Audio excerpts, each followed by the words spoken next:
Halo semua, pada video kali ini kita akan membahas tentang konsep ortogonal. Ortogonal ini adalah sebenarnya tegak lurus ya, artinya secara bahasa yang lebih familiar. Tapi sebenarnya ortogonal itu lebih lebih jauh dari sekedar tegak lurus. Baik, kita coba lihat. Pertama, apa itu vektor-vektor yang ortogonal? Jadi ingat kembali kalau kita punya dua vektor, kita sudah buktikan bahwa kalau kita punya dua vektor di Rn, kita bisa mendefinisikan sudut antara dua vektor itu sudut theta dengan menggunakan persamaan ini ya. Jadi cos inverse dari cos dari nilai ini. Nah, ketika nilai tetanya adalah pi per 2 atau 90, kita tahu bahwa cos 90 itu 0. Nah, eh, ini apa namanya? Kalau kita punya ini cosnya 0, maka akibatnya kan sebenarnya yang atas ini nilainya 0, yaitu karena kan hmm, cos theta itu sama dengan u dot v per norma u dikalikan norma v kan. Nah, kalau tetanya itu 90 derajat, maka bentar, kan rumusnya itu u dot v itu sama dengan ini kali ini kan ya. Nah, akibatnya kalau kalau tetanya itu pi per 2, maka cos tetanya 0, maka berakibat u dot v-nya 0. Nah, begitu pula kalau kita punya u dot v-nya 0, maka ini akan jadi 0. Inverse dari cos 0 itu adalah pi per 2 dalam rentang 0 sampai pi ya. Jadi kita ingat kembali bahwa rentangnya ini kan kita mengambil dari 0 sampai pi atau 180. Nah, dalam rentang ini cos 0 itu datang dari theta yang sama dengan pi per 2, sehingga ini bolak-balik ya. Nah, kita bisa lihat bahwa kalau sudut antara dua vektor itu pi per 2, itu kan sebenarnya bentuk sudutnya begini ya. Jadi u dan v-nya itu eh, membentuk sudut 90 derajat di sini, berarti saling tegak lurus ya. Nah, seperti itu.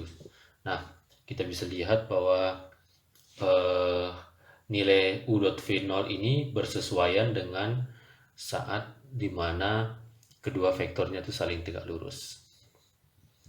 Nah, kita ambil definisinya bahwa kalau kita punya vektor u dan v di Rn, itu disebut ortogonal atau saling tegak lurus ya, kalau bahasa lebih familiarnya, jika ini sama dengan 0 ya. Jadi kalau kita lihat nih tanpa mengukur sudut, jadi karena kan di Rn dengan n lebih dari 4 itu tidak bisa kita melihat sudutnya, tidak bisa kita secara geometri. Nah, caranya itu adalah kita menggunakan kriteria yang sebelah sini. Jadi kalau di R2 dan R3 mungkin masih bisa kita lihat dia saling tegak lurus begini. Tapi kalau sudah di R4, R5 dan seterusnya, itu tidak bisa lagi kita melihat bentuk sudut 90 derajat ya, tapi kita melihatnya lewat sini. Nah, sehingga kita bisa menggunakan definisi yang lebih umum. Dua vektor itu saling ortogonal itu kalau hasil kali titiknya itu sama dengan 0. Kita ambil contoh, kalau kita punya vektor ini dan ini di R4, kita tahu R4 tidak bisa kita menggambar ya, sehingga kita tidak bisa melihat apakah dia sudut antara dua vektor ini 90 derajat atau tidak. Nah, sehingga kita menggunakan kriteria tadi, karena kriterianya adalah kriteria tadi itu ekivalen ya, theta pi per 2 itu ekivalen dengan u dot v sama dengan 0. Kalau kita hitung u dot v, maka ini jadi minus 2 tambah 6 tambah 1 minus 4 ya. Nah, itu akan sama dengan 0. Jadi minus 2 ditambah 6 ditambah 1 ditambah 0 ditambah minus 4, ini akan jadi 0 ya. Nah, sehingga u dot v-nya itu 0. Nah, dalam hal ini kita tahu bahwa dengan berdasarkan definisi, kalau u dot v-nya 0, maka ini saling ortogonal. Oke, sebagai catatan penting, ini juga vektor-vektor unit standar ya, yang E1, E2 sampai En yang bentuknya itu EI itu sama dengan 0, 0, 0, 1, 0, 0 itu dimana ini ada di posisi ke I, angka satunya ada di posisi ke I. Ya, sebagai contoh vektor I itu kan 1, 0, terus vektor J itu 0, 1 di R2 ya. Nah, kedua vektor ini tuh saling tegak lurus atau saling ortogonal. Karena 1 kali 0 tambah 0 kali 1 itu 0 ya. Begitu juga secara umum ini selalu saling ortogonal satu sama lain ya. Karena posisi satunya tuh berbeda di antara yang satu dengan yang lain. Jadi dia pasti saling ortogonal. Bisa dicek.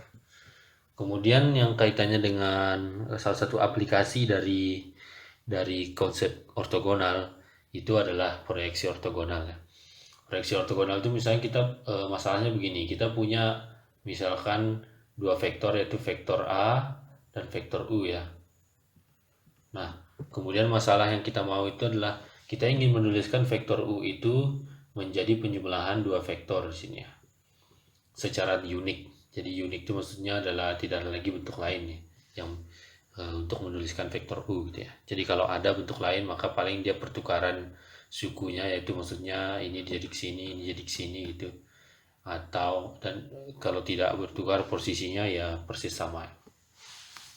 Nah, diberikan vektor A dan vektor U, kita ingin mendapatkan apa yang dapat mengisi di dua kotak ini sehingga itu kalau dijumlahkan sama dengan U ya.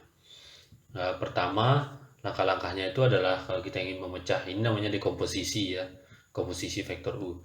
Kita tarik garis tegak lurus dari ujung U ke garis yang melalui A. Jadi yang ini maksudnya. Jadi kita tarik garis ini. Nah, ini garis tegak lurus. Ya, tegak lurus terhadap A ya, terhadap garis yang melalui A. Ini garis yang melalui A yang ini. Ini garis yang ini melalui A. Karena ini vektor A-nya cuma sampai sini. Nah, kemudian setelah kita punya ini, kita konstruksi W1. Konstruksi W1 itu dengan cara kita mengambil dari titik pangkal ini sampai ke titik di mana dia perpotongan antara garis yang kita tarik ini dengan garis yang melalui vektor A ini ya. Jadi sampai sini. Nah, ini menjadi vektor W1 namanya. Jadi kita tarik dari pangkal ini sampai ke titik potong antara garis yang kita tarik tegak lurus terhadap garis yang melalui A ya.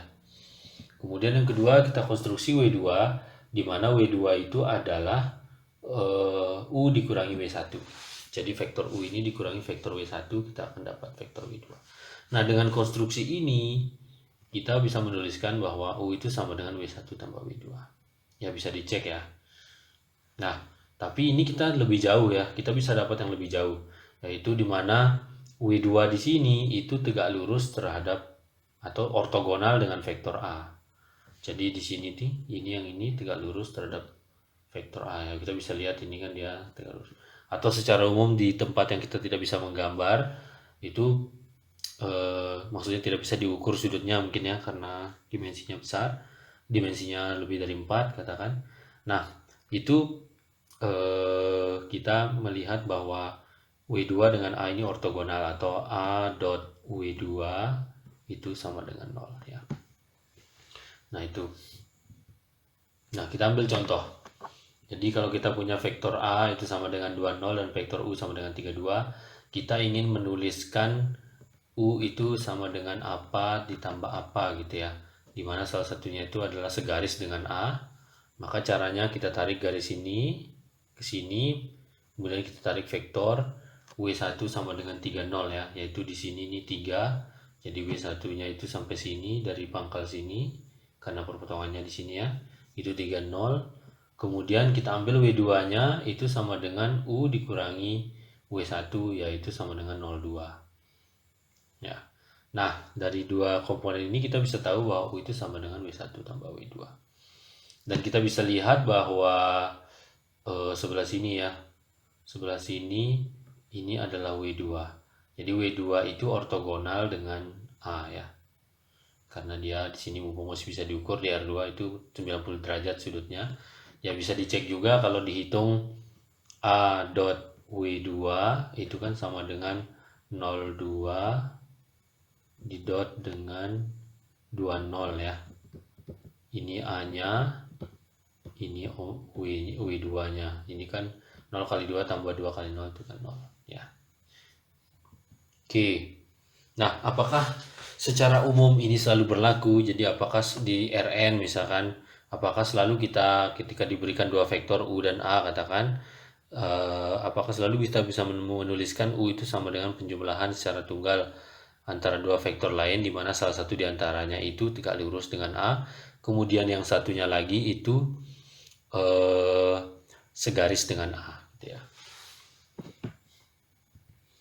Ya, yang segaris dengan A itu kan yang ini, ya. Ini kan segaris dengan A. Sama di konsep yang awal juga W1-nya ini segaris dengan A, gitu. Nah, karena dia segaris dengan A, pertama kalau kita punya UA ini vektor Rn seperti dikatakan tadi, A-nya tak nol, maka berdasarkan teorema proyeksi, teorema ini mengatakan bahwa U itu selalu dapat ditulis secara tunggal. Ingat, secara tunggal di sini adalah kalau ada dua cara penulisan yang lain, maka harusnya cara penulisan yang itu juga sama dengan yang kita dapat pertama, gitu ya. Sehingga dalam bentuk begini ya, di mana W1 ini ada kelipatan dari A, ya ini mengakibatkan dia searah dengan A ya. Bukan searah, segaris. Jadi berada di garis yang sama dengan vektor A. Bisa aja arahnya berbeda, tapi kalau segaris ya berada dalam satu garis. Makanya dia kelipatan dari A. Kemudian W2-nya itu ortogonal dengan A. Jadi seperti kita punya ini vektor U, kemudian kita punya garis yang melalui vektor A. Di sini ya vektor A. Maka kita akan punya dari sini ke sini ini W, ini vektor A, ini W1, kemudian yang ke sebelah sini ini W2. Jadi ada yang segaris, ada yang tegak lurus, ada yang ortogonal gitu. Gimana kita bisa membuktikan teorema ini?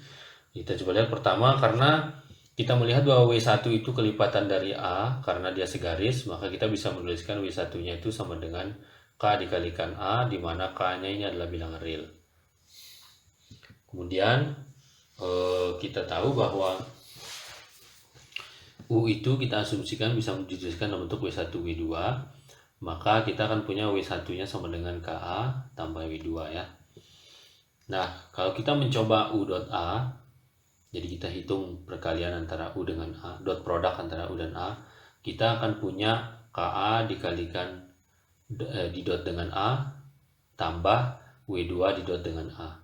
Nah, kita tahu bahwa berdasarkan asumsi dulu bahwa W2 ini tegak lurus dengan A berdasarkan observasi tadi, maka kita dapat bahwa K dikalikan U dot A ini sama dengan K dikalikan norma dari A dikuadratkan. Nah, sehingga kita dapat nilai K yang merupakan pengali yang di sini. Jadi W1 itu jelas nilainya yaitu U dot A per norma A dikuadratkan. Jadi inilah K yang di sini ya. Jadi K di sini tidak sembarangan K, jadi ini datang dari ini.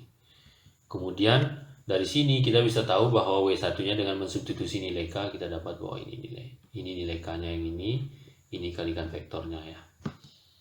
Nah, kemudian kita bisa membentuk dari sini W2-nya itu sama dengan U min W1.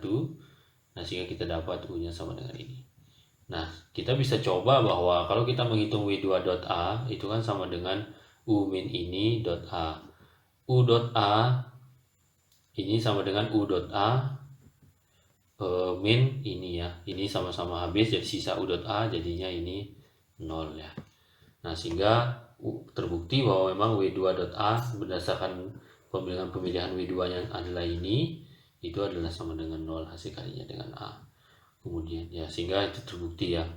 Jadi dari sini kita bisa tahu bahwa kita bisa menuliskan secara tunggal W1 U itu sebagai W1 tanpa W2, di mana W1-nya adalah segaris dengan A, W2-nya tegak lurus dengan A atau ortogonal dengan A.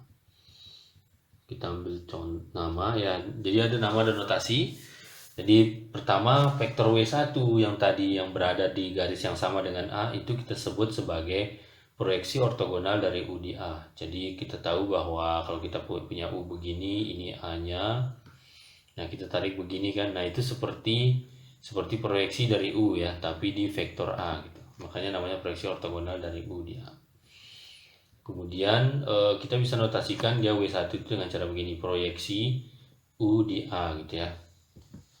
Ya, W1 kan sama dengan ini berdasarkan bukti tadi. Kemudian W2-nya itu ada namanya, itu adalah komponen U yang ortogonal dengan A. Ya, kita tahu bahwa U itu kan ortogonal, W2 itu ortogonal dengan A di sini ya. Nah, dan W2 ini namanya komponen U yang ortogonal dengan A. Dan rumusnya itu adalah untuk mendapatkan W2 itu dengan cara U dikurangi proyeksi dari U di A ya, di garis yang melalui A. Nah, dengan cara itu kita akan dapat ini. Nah, itu nama dan notasi ya. Kita lihat contoh. Misalkan kita punya vektor U dan A-nya ini, jadi ini di R3. Nah, kita bisa tahu bahwa U dot A itu 15, norma A dikuadratkan itu adalah 21. Dari sini, kalau kita ingin menghitung W1 yang sama dengan proyeksi dari U di garis yang melalui A, tinggal menggunakan persamaan yang tadi dibukti bahwa K dikalikan A sebenarnya kan. Nah, K dikalikan A dengan K-nya adalah ini. Kita sudah punya ini, jadi ini 15/21, jadi W1-nya sama dengan ini. Kemudian W2-nya tinggal dikurangi U ini dengan hasil W1 ini, maka kita dapat ini sama dengan 1/7 kali sekian. Oke, terima kasih. Mungkin itu saja yang perlu saya sampaikan. Terima kasih atas atensinya. Sampai ketemu di video selanjutnya.